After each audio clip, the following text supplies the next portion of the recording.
Bonjour, bonjour, bonjour à tous. Bon dimanche à tous et à chacun.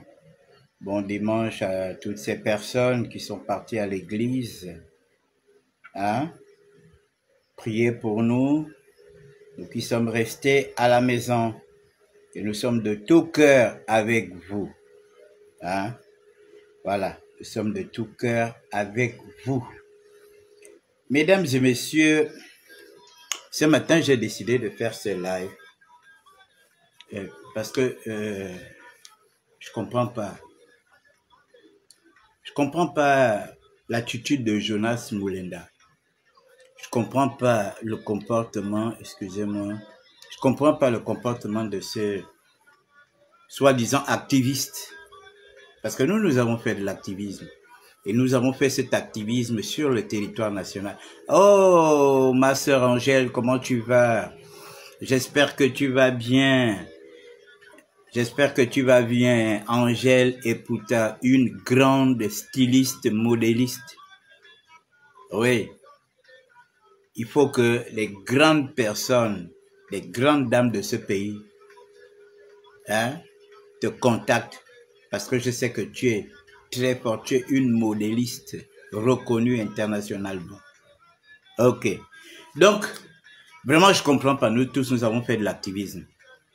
Nous avons fait de l'activisme parce que nous avons été, nous avons subi Ali Bongo et ces gens.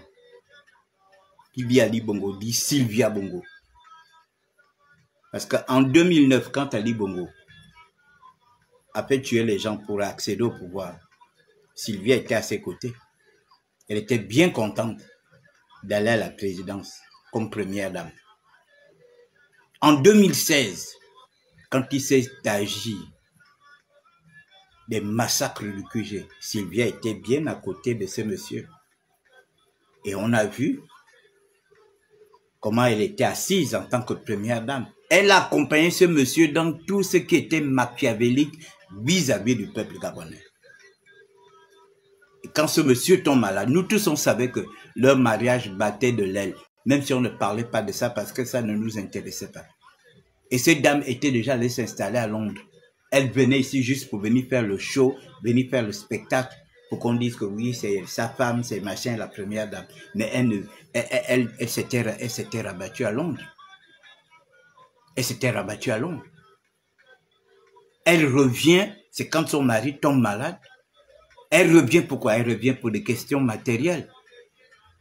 Elle revient pour des questions matérielles parce qu'elle s'est dit qu'il faut qu'on récupère tout ce que ce monsieur a.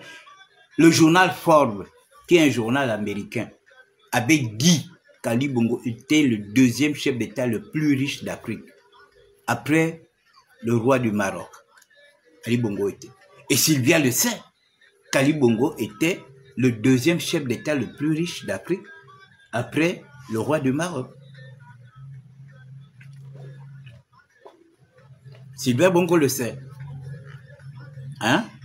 Donc quand elle revient, après la chute, après qu'Ali Bongo soit tombé à Riyad, quand elle revient, nous tous, sauf ceux qui sont amnésiques, ceux qui refusent de comprendre, tu fais 2 AVC.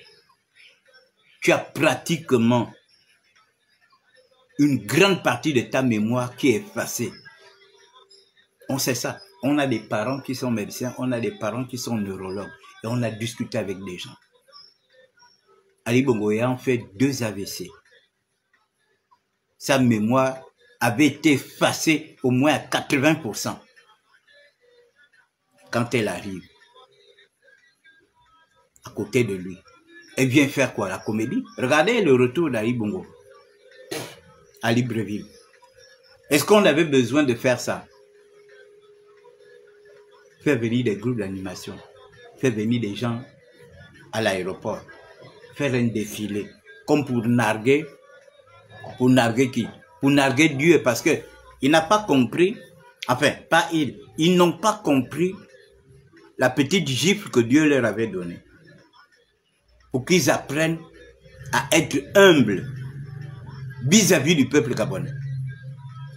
Ils ont fait un show à l'américaine à son retour du Maroc pour narguer les Gabonais. Hein? Ils ont fait un show à l'américaine pour narguer les Gabonais. C'était ça. Où on a vu les Franck Guéma courir. Les Franck Guéma couraient derrière la voiture d'Ali Bongo avec, je ne sais pas si c'est Patrick Obiando, je ne sais pas qui c'était même. Hein? On a vu. Vous avez voulu narguer le peuple gabonais. Vous avez nargué le peuple gabonais. Et on savait, des hommes avertis comme nous, on savait que ce monsieur n'allait plus jamais se remettre comme auparavant. Jamais. Mais vous avez voulu faire croire aux gens que l'AVC c'est le palu, on peut tomber malade et puis on se remet. L'AVC c'est une diarrhée, tu peux avoir une diarrhée, tu prends les comprimés. Or l'AVC joue sur la santé physique et morale d'un individu. Même la santé psychique et psychologique de quelqu'un.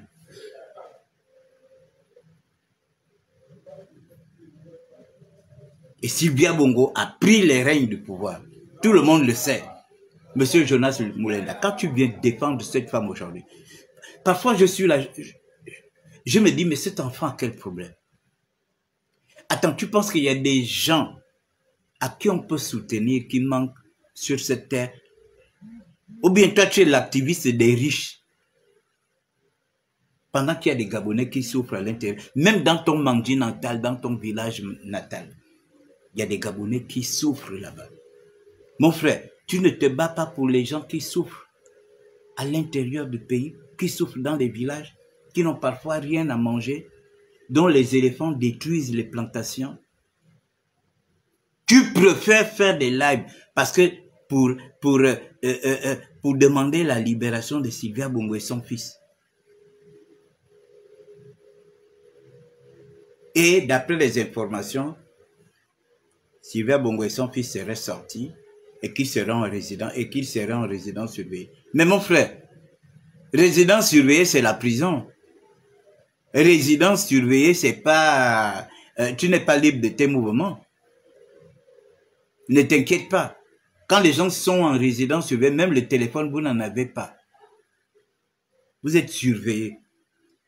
Vous pensez qu'Oligingema est bête?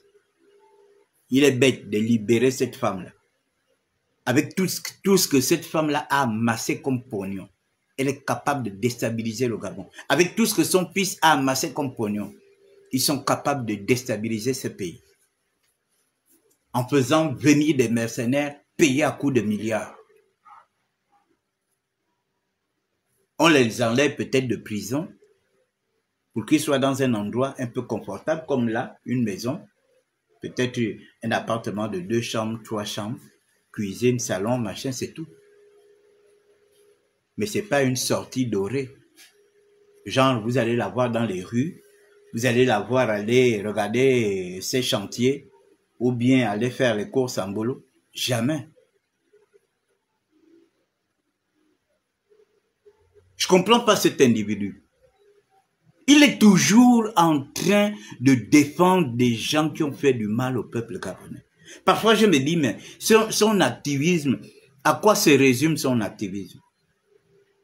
J'ai vu ce monsieur défendre Opianga. Je me suis dit, mais mon Dieu, est-ce qu'il manque des gens à qui l'on peut défendre sur cette terre Gabon? Opianga. Opianga qui a participé au massacre du QG, étant un bras sécuritaire d'Ali Bongo. Quelqu'un comme moi, rescapé du QG, j'ai vu mes frères mourir, j'ai vu des frères mutilés, j'ai vu des gens aller en prison. Nous, on a été arrêtés à cause de toutes ces personnes-là, qui avaient estimé que il fallait mettre aux arrêts les partisans de Jean Ping qui étaient au QG de Jean Ping. Il fallait tirer sur nous, il fallait nous arrêter. Opianga était agité comme c'est pas permis. Opianga, tu as oublié que les doubles cabines qui circulaient, les doubles cabines blanches qui circulaient, où il y avait des hommes armés, c'était des doubles cabines. Parce que, vous savez, c'est pas parce qu'on ne parle pas. Sincèrement, c'est pas parce qu'on ne parle pas. Si on ne parle pas aujourd'hui, c'est parce qu'on estime que c'est Brice Clotaire Oligingema qui est là maintenant. Et qu'il y a certaines choses qu'il faut laisser passer. Mais il y a des gens, il y a des pédagogistes que je peux excuser. Mais pas ce genre de type-là. Sylvia Bongo, Noureddine Bongo, les Patrick Hervé Opianga. Parce que j'ai encore le cœur lourd par rapport à ce que nous avons subi en 2016. Des jeunes qui étaient pleins d'espoir pour leur famille, pleins de vie. Vous pensez que nous, on est qui pour vivre ce que nous sommes en train de vivre aujourd'hui, la libération de notre pays? Pour vivre la 5e République, nous, on est qui par rapport à eux? Qu'est-ce qu'ils avaient fait? Ils avaient incendié quelles administrations? Ils avaient brûlé les maisons de qui? Ils avaient tué qui? Mais ils ont été tués à cause des gens comme les Patrick Hervé Opianga, qui étaient le bras sécuritaire d'Ali Bongo. Et à cause d'Ali Bongo. Et quand je vois Jonas Moulenda, qui prétend être un justicier du peuple gabonais, qui prétend soit défendre les Gabonais, se met à défendre de tels individus sur la toile, je me dis, waouh, la faim fait faire des choses aux gens. Ça, ce sont des lives de faim. C'est-à-dire que quand tu as faim, tu es obligé de faire des lives jusqu'à soutenir même un ennemi. Parce que il n'y a pas que ceux qui viennent de l'extérieur qui peuvent déstabiliser le Gabon. On a des gens à l'intérieur qui déstabilisent le Gabon. Le fait d'endeuiller des familles. Est-ce que vous savez que le fait d'endeuiller des familles, ça pouvait entraîner des règlements de compte? Ça pouvait entraîner des règlements de compte. On m'a tué mon enfant, moi aussi je tue l'enfant de quelqu'un. On m'a blessé mon enfant, moi aussi je blesse l'enfant de quelqu'un. Hein? Pendant des mois et des mois et des mois, tu étais là en train de défendre Patrick Hervé Opianga. Donc, tu ne connais pas des Gabonais que tu peux défendre. C'est ce monsieur-là que tu veux défendre. Ce monsieur, des gens qui ont participé à l'attaque du QG de Jean-Pierre, des gens qui ont mis sous terre des Gabonais. Ce jour-là, Patrick Hervé Opianga était excité. Nous avons des films qui sont partis à la CPI. Nous avons des photos qui sont parties à la CPI. Monsieur Patrick Hervé Opianga connaît les gens qui sont allés brûler l'Assemblée nationale. Il connaît. Parce qu'il fallait trouver un motif pour venir bombarder le QG de Jean-Pierre. Il fallait incendier un édifice puissant pour dire, bon, ce sont les partisans de Jean-Pierre qui ont incendié ça. Donc, c'était ça le motif. Et puis toi aujourd'hui, parce que tu es en France, parce que tu es contre Brice Clotaire Oligingema, tu te permets de défendre un tel monsieur qui a participé aux tueries du QG, au massacre du QG. Les gens sont allés en prison. Les gens ont été mutilés. Les gens se sont exilés. Parce qu'aujourd'hui, je vois aujourd'hui, vous parlez du zèle. Oh, les Stéphane Zeng, les Landry Washington, les Jules Bertrand, ils sont zélés aujourd'hui. Mais notre petit zèle, c'est un zèle, c'est-à-dire que dans un océan, c'est une goutte d'eau, le petit zèle qu'on a. C'est un zèle de liberté, un zèle qui nous permet d'aller où on veut, de rencontrer les gens qu'on veut, de discuter avec les gens qu'on veut. Mais les zèles que les Patrick Hervé Opianga avaient, c'était le zèle du pouvoir. Parce que je suis le petit frère de Dieu. Je peux vous faire ça dur au nom de Dieu. Au nom de leur Dieu, pas mon Dieu que je prie. Pas mon Dieu que je prie, au nom de leur Dieu. Les gars, partagez-moi le live. Après avoir soutenu Hervé Patrick Openga, jusqu'à faire passer Hervé Openga sur ces plateformes,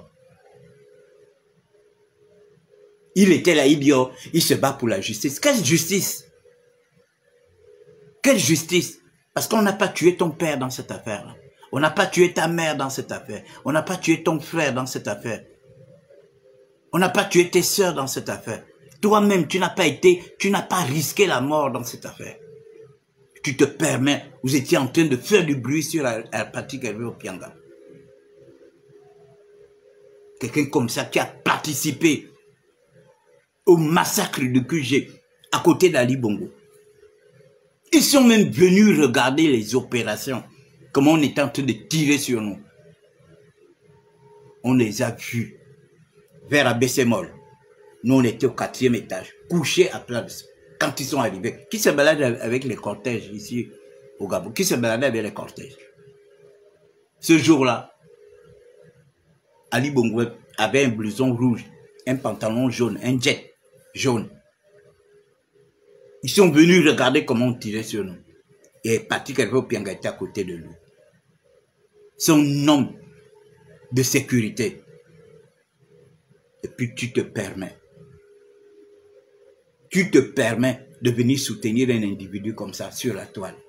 Pour narguer les gens qui ont perdu leur vie au QG de Jean Ping. Quand je pense que Jean Ping t'avait donné 18 000 € en France, parce que tu as fait du chantage, soit disant que nos frères de la diaspora t'empêchaient d'accéder à Jean Ping et que tu avais des choses à dire. Tu n'avais rien à dire à Jean Ping. En dehors de lui dire que tu as des problèmes d'argent, tu souffres. Parce qu'il est toujours comme ça, il veut se faire passer pour quelqu'un à qui Dieu révèle des choses. Je ne sais pas si c'est Dieu ou bien son mangongo, à qui Dieu révèle des choses, qui aura tel ou tel machin, qui aura tel ou tel. De la divination diabolique. Il s'est créé des problèmes avec les gens de la diaspora. Oh, vous m'empêchez de voir Jean Ping. Il était là, ça commençait à insulter les gens. Oh, je ne peux pas aller dans tel endroit, on veut me tuer dans tel endroit. Je ne peux pas aller dans tel endroit. Il est celui qu'on veut tuer. Il est toujours celui qu'on veut tuer. Mais ce qui m'énerve encore plus, c'est le fait que ce monsieur fasse des vidéos en permanence pour demander la libération de Sylvia Bongo et de Noureddine Bongo. Il le fait pour des raisons financières. Il ne le fait pas pour des raisons d'éthique. Toi, Jonas Moulenda, tu demandes la libération. Tu demandes la libération de Sylvia Bongo et de Noureddine Bongo. On t'a dit qu'ils ont un problème. Même s'ils font 50 ans en prison, quand ils sortiront, ils seront toujours milliardaires. Même étant en prison, ils sont milliardaires. Même étant en prison, ils sont milliardaires. Toi, tu demandes la libération de Sylvia Bongo. Parce que tu veux te faire bien voir. Parce que tu penses faire du mal. Parce que tu penses faire du mal à notre nouveau président de la République, élu à plus de 94,85%. Mon frère, tu es ridicule. On a compris ton problème. Ton activisme aujourd'hui, c'est une question d'argent. Tu ne défends pas le peuple gabonais. Parce que si tu devrais défendre le peuple gabonais, commence par défendre les gens de ton village qui souffrent. Les gens des autres villages qui souffrent. Au lieu de venir défendre les riches. Donc vous pensez que Les gens qui ont mis Sylvia Bongo en prison et Noureddine Bongo étaient tellement bêtes. Vous savez ce que Sylvia Bongo a fait? Tu connais sa fortune hors du Gabon? Tu connais sa fortune hors du Gabon? Tu connais la fortune de Noureddine hors du Gabon? Parce que tu veux tellement. C'est Brice Côté Oligingema que tu fais passer pour un voleur, pour ceci, pour un machin. Mais entre-temps, les plus grands voleurs eux-mêmes, ils sont à la prison centrale. Ce sont eux, tu demandes leur libération. Là où Ali Bongo a perdu sa tête, là, vous savez pas qu'elle a vidé tous les comptes d'Ali Bongo. Hein? Elle a passé son temps à falsifier les choses. Vous savez que là où il y a la baie des rois, là, le titre foncier était à son nom. Vous savez ça? Vous savez que là où il y a la baie des rois, le titre foncier était à son nom. Le jardin botanique. Ali Bongo s'était accaparé du jardin botanique.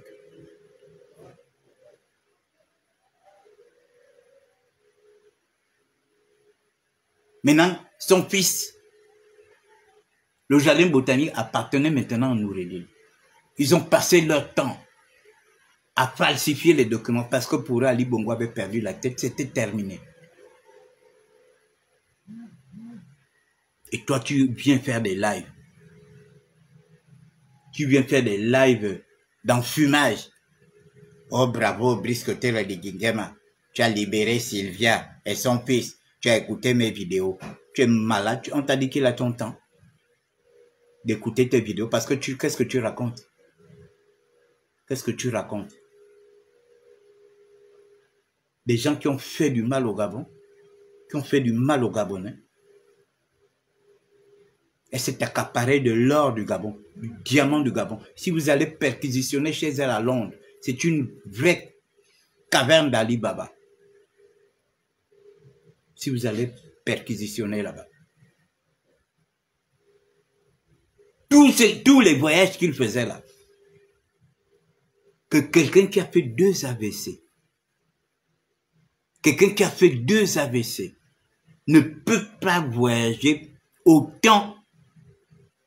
Le monsieur là, les voyages qu'ils ont fait ici, comme si le monsieur n'était pas malade. Tout ça, c'était pourquoi? C'était, il sortait avec des lingots d'or. Vous savez, quand un avion présidentiel atterrit, on ne fouille pas l'avion présidentiel. On n'ouvre pas les bagages qui sortent de l'avion présidentiel. Tout ça, c'était pour aller déposer des cantines d'or. Moi, il y a un de mes petits qui travaillait à l'aéroport, qui m'avait dit une fois que grand Noureddine était en train d'aller à Londres avec l'avion présidentiel. Et il partait avec 6 cantines. Si je mens, si les gars de la GR me suivent, ils vont dire que ce que j'ai dit est vrai. Il est venu escorté par les gars de la GR. Bon, comme ils avaient la sécurité, il est monté dans l'avion. Les gars ont embarqué des cantines.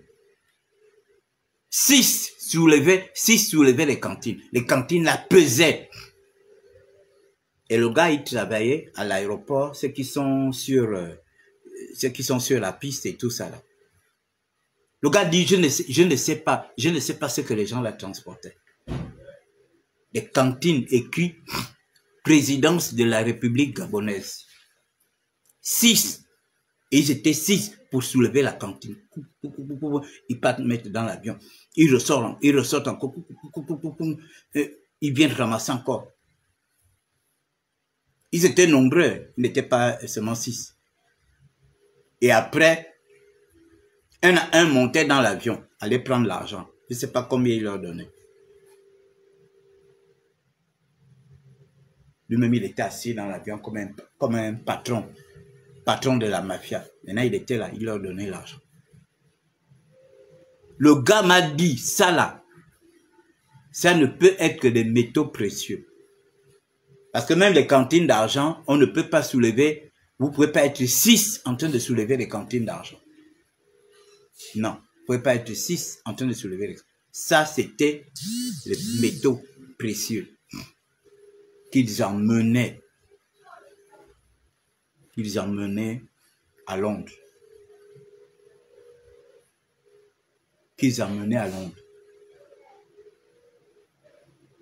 Je vous dis que si on perquisitionne leur maison à Londres, c'est une caverne d'Ali Baba.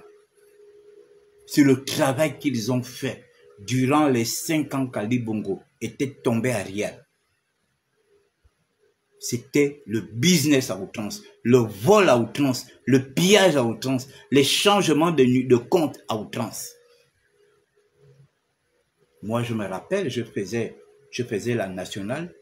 On allait à Ndjolé, on allait à Lambaréné. Mais tu ne pouvais pas imaginer le nombre de grumiers que vous rencontrez. Et les gens nous ont dit à Ndjolé, mes frères, tous les jours c'est ça, 500 grumiers démarrent du Moyen-Ogoué. Tous les jours, avec le bois, aller déposer à Nkok, à Olam. C'était un pillage. Et les grumiers roulaient de lundi à lundi. De lundi à lundi. C'était un pillage à ciel ouvert. Organisé par eux. Il fallait piller au maximum avant que les Gabonais ne se réveillent. Ces orpailleurs qui trafiquaient l'or avec elles, en Ndjolé, on nous a dit ça. Que les gars travaillaient de lundi à lundi. Même un jour comme ça, aujourd'hui, dimanche, là, ils travaillent.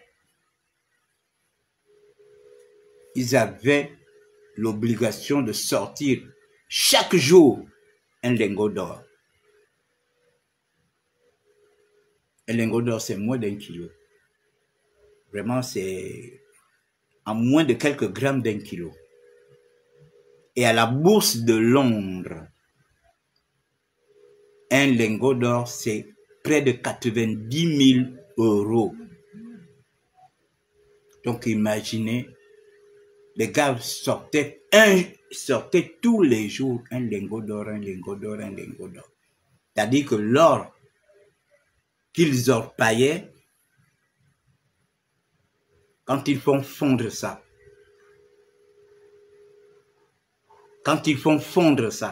ça fait un lingot d'or par jour.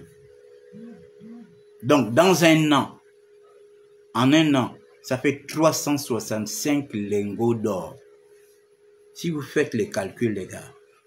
Parce que leur or, ils ne vendaient pas ça ici, à Libreville. Si ils partent vendre à Londres ou à Dubaï. Donc, vous essayez de faire 300. Hein? Vous essayez de faire 365 lingots d'or multipliés par 90 000. Ou bien, allez-y même à 80 000. 80 000 euros. Vous convertissez d'abord les 80 000 euros. Vous trouvez ce que ça fait. Je crois que ça doit faire dans les 50 millions, quelque chose comme ça. 80 000 euros. Hein? Donc, 80 000 euros, ça doit faire dans les 50 et quelques millions. Donc, 50 et quelques millions, le prix d'un lingot. Prenons un chiffre bête. 50 millions, le prix d'un lingot. Multiplié par 365 lingots. Parce qu'il fallait sortir un lingot par jour. Et vous allez trouver le montant. Pendant que nous, on a besoin de cet argent pour développer notre pays. Pour mettre de l'eau partout.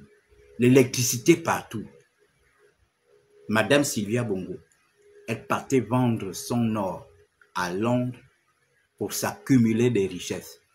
Et toi qui dis être journaliste d'investigation, investigation de manioc, oui, tu te permets de faire des lives pour demander la sortie de cette femme. Et quand elle sort de prison, tu viens faire un faux live. Parce que tu as passé ton temps à insulter Brice Clotaire Nguema, tu viens faire un faux live pour dire bravo. On n'a pas besoin de tes bravos. On n'a pas besoin de tes bravos. Tu as compris? On n'a pas besoin de tes bravos. Parce que tu as montré aux gens que tu es une mauvaise personne. Parce que s'il y a des gens que tu devrais soutenir, commence par soutenir les gens de Mangdi, les gens de chez toi qui souffrent, qui n'ont peut-être rien à manger à l'heure où je parle. Commence par soutenir ces Gabonais qui souffrent au fin fond du Gabon. Mais on a compris que tu es l'activiste des riches.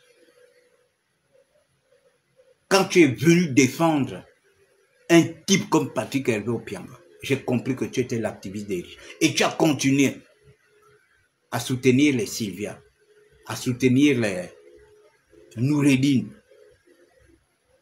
J'ai compris que tu étais l'activiste des riches. Tu as compris? Parce que quelqu'un qui a pillé le Gabon, comme cette femme-là a pillé le Gabon, on ne peut pas demander sa libération. On ne peut pas demander sa libération. On vous dit que Noureddine a plus de 3500 milliards. Quelqu'un, il a travaillé où? Il était coordonnateur des affaires présidentielles pendant, je ne sais pas si c'est 1 an ou 2 ans. Quand il est sorti de là, il n'est pas sorti pour aller s'asseoir. Il est sorti parce qu'il a préféré être l'homme de l'ombre parce que c'est lui qui dirigeait le Gabon. C'est lui qui dirigeait le Gabon. Et comme nous, à l'époque, on s'attaquait à lui, sa mère ne voulait pas tellement l'exposer parce que sa mère était en train de fabriquer, dans sa tête, elle était en train de fabriquer un président de la République. Et pour essayer de mettre son fils dans l'ombre, ils ont fait semblant de l'enlever coordonnateur, mais il n'est jamais parti coordonnateur des affaires présidentielles. Il n'est jamais parti. Il est resté là. Il allait se fabriquer ses bureaux à la Sablière. La preuve, chaque fois qu'il y avait conseil de ministres, on ramassait tous les paraffeurs, ils amenaient ça chez eux là-bas, à la Sablière. Ce sont eux qui nommaient. Ce sont eux qui nommaient tous les directeurs importants. Tous les directeurs importants. Ce sont eux qui nommaient. Si Bilibi est franc, il vous dira la vérité. Ce sont ces gens-là qui nommaient tous les directeurs importants, tous les postes importants. Et d'ailleurs, quand ils ont fait de Bilibi Premier ministre, ils lui ont dit que tu ne nommes que ton cabinet. En dehors de ton cabinet, tu ne nommes rien d'autre. Voilà. Ce sont eux qui nommaient tout. Directeur des impôts, directeur général des impôts, directeur général des hydrocarbures, directeur général, tous les endroits où il y a l'argent, directeur général de la CNSS, directeur général de la CNMGS, trésorier payeur général, ce sont eux-mêmes qui nommaient à des postes importants. Là où il y avait l'argent, directeur général de la Caisse stable. Tous ces gars-là, c'était les gars de la Young Team qui devaient alimenter, directeur général de la SCG. Vous savez que ces gars-là prenaient 500 millions tous les jours. La ECG, quand la ECG a des problèmes, là, la ECG n'a pas de problème que c'est nous qui avons créé ça. Ce sont eux qui ont créé les problèmes. Pendant 5 ans, pendant tout le temps qu'ils étaient là,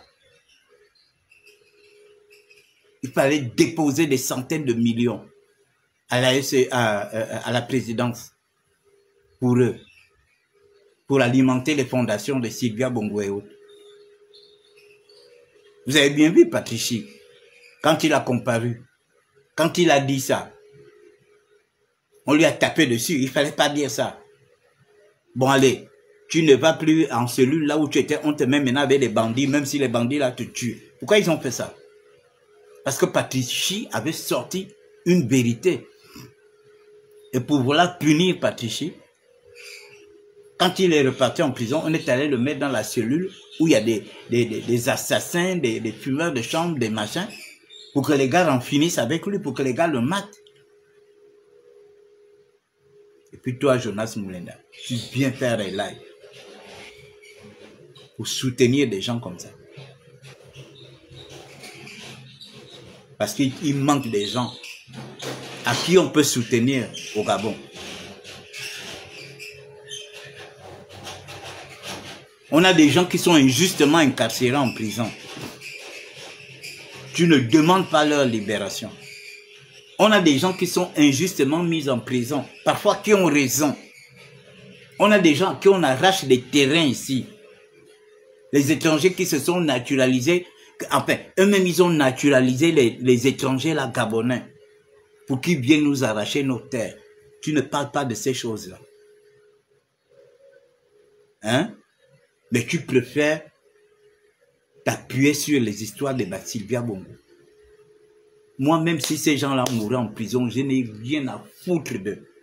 C'est dimanche aujourd'hui, je suis clair, voilà. On ne se réjouit pas vraiment, on ne peut pas se réjouir de la mort des autres, mais je n'ai rien à foutre. Noureddin meurt en prison, je n'ai rien à foutre. Sa mère meurt en prison, je n'ai rien à foutre. Qui vous a dit qu'eux, ils méritaient la vie plus que les gens qu'ils ont fait abattre en 2016? Qui vous a dit ça? Que ce sont eux qui doivent vivre parce qu'ils ont pillé l'argent du Gabon. Et les pauvres jeunes qui se sont levés pour contester les résultats ont été abattus comme des chiens en 2016.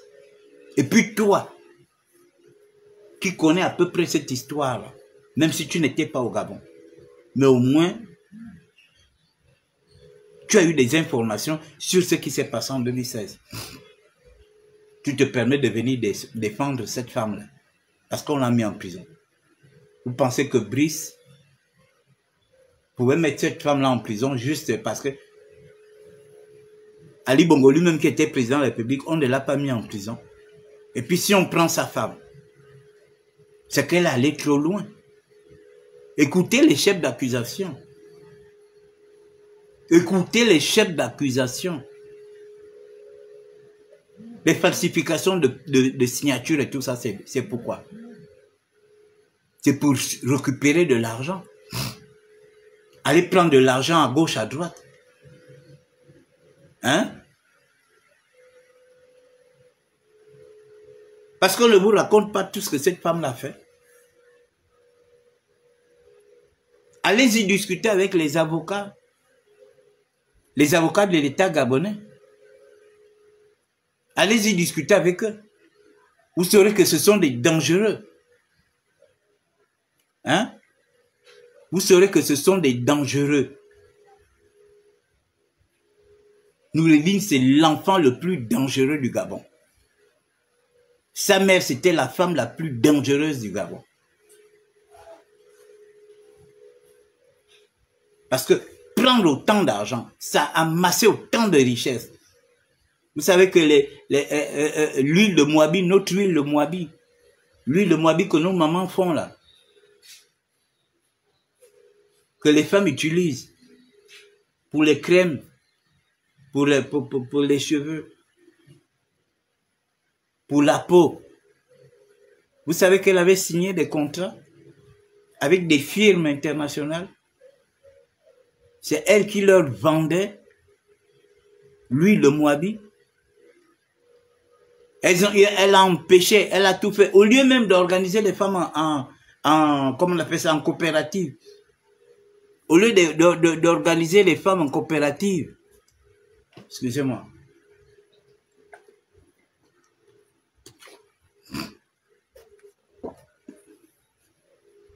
Au lieu d'organiser les femmes en coopérative, leur dit que voilà, pour que tout le monde puisse manger, faites l'huile de Moabi et moi, je viendrai acheter chez vous. Même si tu achètes une bouteille chez une maman, une bouteille d'1 litre, même si tu achètes une bouteille à 100 000, à 10 000, à 25 000, il n'y a pas de problème. Nos mamans allaient se battre pour faire l'huile de Moabi et vous revendre ça. Elle-même, elle a pris le business de l'huile de Moabi. Des touks qu'elle partait vendre aux firmes cosmétiques internationales. À raison d'1 litre à 5 millions. Sylvia, là. 1 litre à 5 millions. L'huile de Moabi. Que nos mamans font, nos grands-mamans, nos grands-mères font dans les villages. Le maningou, elle faisait la même chose. Le maningou que les mamans prennent quand les enfants naissent là. Je crois que nous tous, on nous a mis le maningou quand on est né. La bonne dame exploitait ça. Partait vendre à l'international. Pendant ce temps, nos mamans souffrent. On nous empêche, on empêche à nos mamans, à nos grands-mamans, d'aller ramasser, de faire le maningou. Une chipie comme ça. Et toi, tu es là. Toi, tu es un fils de Manji, comme tu le dis. Un enfant qui a grandi au village. Tu dis que tu es né au village, tu as grandi au village. Mais tu ne connais pas les principes de quelqu'un qui est né au village, qui a grandi au village. Tu viens défendre une chipie comme ça. Parce que tu veux que les Gabonais te regardent. Parce que tu en veux à Brice Clotaire Oligui. Pendant ce temps, elle a asséché nos mamans. Elle a avili nos mamans. Elle a appauvri nos mamans. Nos mamans faisaient leur huile maningou qu'ils vendaient, des petites bouteilles comme ça, ils vendaient, je ne sais pas si c'est à 1000 francs, machin. L'huile de Moabi. Les éléphants qui bouffaient les plantations de nos parents dans tout le Gabon. La communauté internationale donnait des milliards.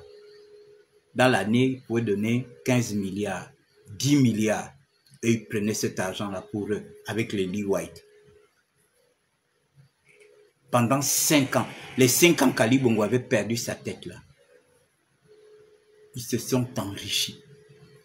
Ils ont acheté des avions. Je ne sais pas s'il y a un Gabonais qui a un. J'apprends qu'Obama a un avion. C'est tout à fait normal, c'est un joueur, c'est un milliardaire. Il peut se taper le luxe d'avoir un jet. Mais eux, ils se sont achetés des avions. Sylvia Bongo a des avions. Les Océnies, ils avaient un avion. Pendant que nous, ici, on pleurait une compagnie aérienne. Un seul avion de Sylvia Bongo pouvait nous acheter 3 à 4 ATR et mettre en place une compagnie aérienne.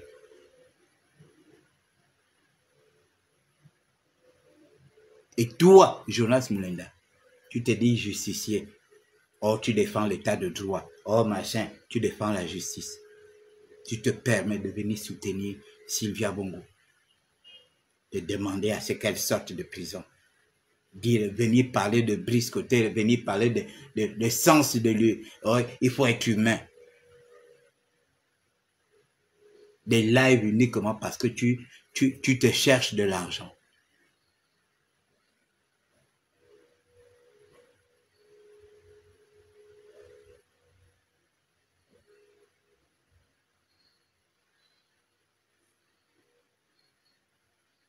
C'est vraiment dommage.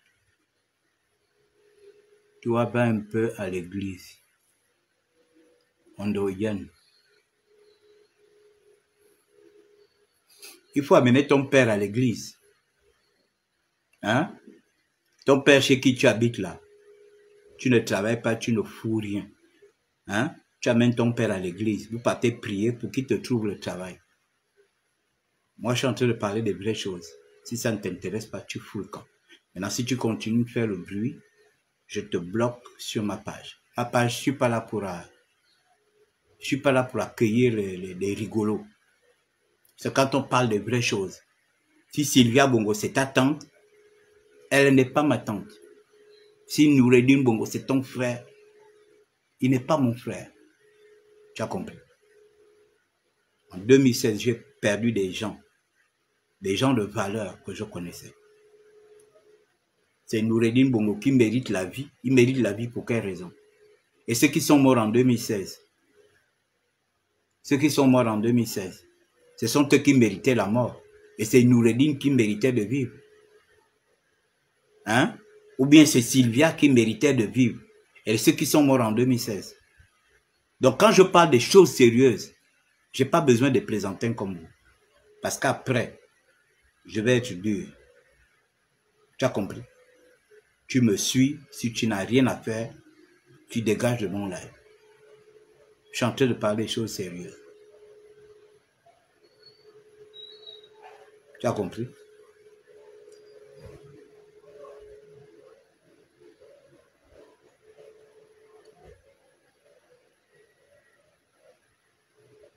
Quand on parle des vraies choses,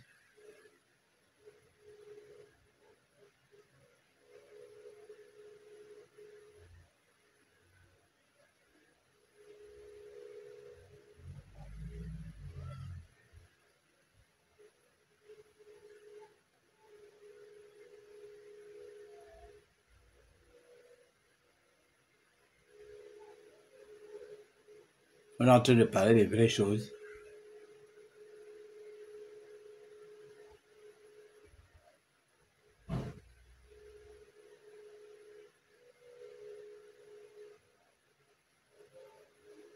Et toi, tu me demandes d'aller à l'église. Les entendre. Donc, je disais que c'est pas des gens qui manquent pour soutenir. Monsieur, l'activisme des riches. Hein? Tu ne demandes pas la libération de ton frère gabonais Yan Ngoulou. Tu ne demandes pas la libération des autres. Ils préfèrent demander la libération de Sylvia et la libération de Noureddine. Comme la femme de Noureddine est en Europe, il est à peu près sûr que la femme de Noureddine va le contacter. Vous savez, ces gars-là, tout ce qu'ils font là, ils ont des numéros des gens que vous ne croyez pas. Ils ne font rien pour rien. Quand il vient faire une telle vidéo, vous avez vu, il a fait les vidéos des HPO là. J'ai appris qu'il a reçu l'argent, non? C'est 15 millions ou quoi. C'est la même chose qu'il est en train de faire là. Il sait que la femme de Noureddine est à Londres. Et elle peut venir en France à tout moment. Et il peut recevoir de l'argent de cette personne qui est en France. Hein? C'est à cause de ça qu'il fait ça. Il ne fait pas ça parce que il a un désir ardent de demander la libération de ces gens. Tout ce qu'il fait, c'est moyennant quelque chose. Ça peut ne pas tomber tout de suite quand il va faire la vidéo, mais ça peut tomber dans une semaine. Il est conscient que la femme de Noureddine est en Europe et que cette femme peut rentrer en contact avec lui, puisque vous voyez, quand il fait ses lives, il laisse ses numéros de téléphone. Vous voyez, il a raconté que Landry Washington et Nazi l'ont appelé, je ne sais pas si c'est à 2 h du matin. Vous pensez qu'il est bête quand il laisse ses numéros de téléphone? Il ne laisse pas ses numéros de téléphone parce que vous devez l'appeler pour lui donner des informations. Ou vous devez... Ces numéros de téléphone sont en même temps des numéros WhatsApp. Donc, il peut recevoir des appels et des messages WhatsApp. Il laisse ça parce que justement, c'est la technique des maîtres chanteurs pour que vous puissiez rentrer en contact avec lui. Pour que vous puissiez rentrer en contact avec lui. Allô, oui, c'est Madame Noureddine. Ah, bonjour Madame. Oui, merci, j'ai vu ce que vous avez fait et tout. Voilà, merci vraiment, machin et tout. Bon, vous avez un numéro de compte? Oui, j'ai un numéro de compte. Bon, donnez-le-moi. On va vous faire un virement de 10 000 euros, 15 000 euros, machin. Il n'est pas bête. Il ne laisse pas ses numéros seulement pour que vous puissiez l'appeler. Vous dites que, ah, Jonas, il y a le Congo ça, on a appris ci, on a appris ça. Non, il laisse son numéro pour que vous l'appeliez aussi pour des questions d'argent. Hein? Parce que pour quelqu'un, normalement, qui est en exil, quand tu es un exilé, tu te caches. Nous, on avait un exilé voisin à l'ancien Sobraga. Un exilé rwandais. On n'avait jamais su que c'était un exilé. Il était toujours chez lui. Il était toujours dans son coin. Il ne sortait pas. C'était un des gens du président qui avait été assassiné là, à Biarimana. Donc quand ça a chauffé, ils ont fui. Ils ont quitté le Rwanda et ils sont venus au Gabon. Il était considéré comme exilé politique. Il était dans son coin. Jusqu'à un moment, il a senti que il fallait quitter le Gabon. Je crois qu'il était resté à l'ancienne Sobraga peut-être 3 ans ou 4 ans. Après, il est parti du Gabon pour la Belgique. Il est allé rester là-bas en exil. Parce que le Rwanda a été colonisé par les Belges. Au Gabon ici, il avait quand même un peu peur parce que c'est l'Afrique. Un moment. Mais tu ne peux pas être un exilé politique. Parce qu'un exilé politique, on ne doit pas savoir où tu habites. Tu ne dois pas faire des apparitions. Mais toi, tu es quel exilé politique? Où tu laisses tes numéros de téléphone. Et tu oublies qu'un numéro de téléphone, rien qu'avec un numéro de téléphone, on te localise. On te localise. Quand tu fais tes lives là, tu penses que les gens ne savent pas. Mais on te localise. Tu ne fais pas des lives de 2 à 3 minutes. Tu fais des lives de 3 heures. Parfois 4 heures. Parce que tu dois donner la parole à tes supporters. Mais à partir de là où tu fais des lives, tu es localisé. Quel exil politique tu vis? Tu n'es pas un exilé politique.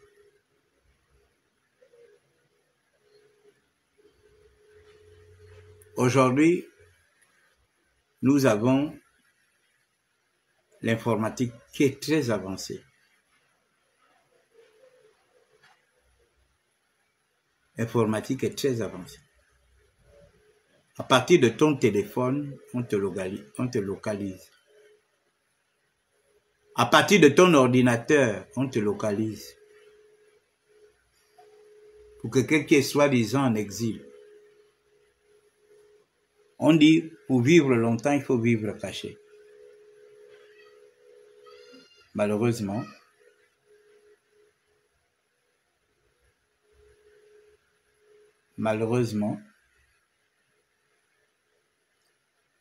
tu es venu t'exhiber dans les réseaux sociaux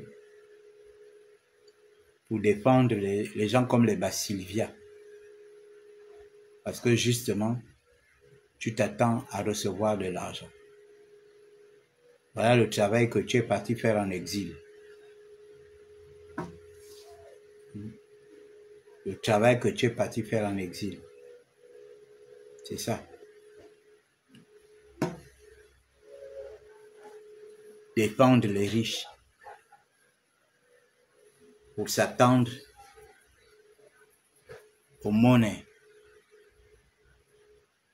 Et puis, je vois aussi tes supporters. Vraiment, on ne compte que sur toi. Hein. On ne compte que sur toi. Machin. On ne compte que sur toi. Faut pas lâcher le combat. Il faut continuer. Quel combat? Tu combats avec qui? Tu cours dans un sac. Tu combats avec qui? Tu combats ton argent. Parce qu'en faisant des lives pour libérer Sylvia Bongoué, tu t'attends à quoi? Tu t'attends à de l'argent? Pour quel intérêt? Les gens qui nous ont fait souffrir hier, pour quel intérêt tu ferais des lives pour eux aujourd'hui? Pour quel intérêt? Pour quel intérêt? Les gens qui nous ont fait souffrir hier, les gens qui ont mutilé nos frères, qui ont fait assassiner nos frères, qui ont pillé notre pays. Pour quel intérêt? tu ferais des lives pour demander leur libération. Si ce n'est que pour des raisons que tu t'attends à recevoir de l'argent. C'est vraiment dommage. Mesdames et messieurs, j'ai fini ce que j'avais à dire. Passez un bon dimanche et que Dieu nous garde. Et que Dieu nous préserve de ce type d'activistes. Les activistes des riches. Que Dieu nous préserve de ce type d'activistes. C'est les gens qu'il faut regarder à distance. Je vois les gens qui mettent leur cœur là sur eux. Je vois des mamans qui viennent même maudire les gens. Ah oui, Linda, si on te tue, hein, c'est toi-même, c'est eux qui vont mourir. C'est vous-même qui allez mourir à force de le suivre. C'est pas nous. Passez un bon dimanche.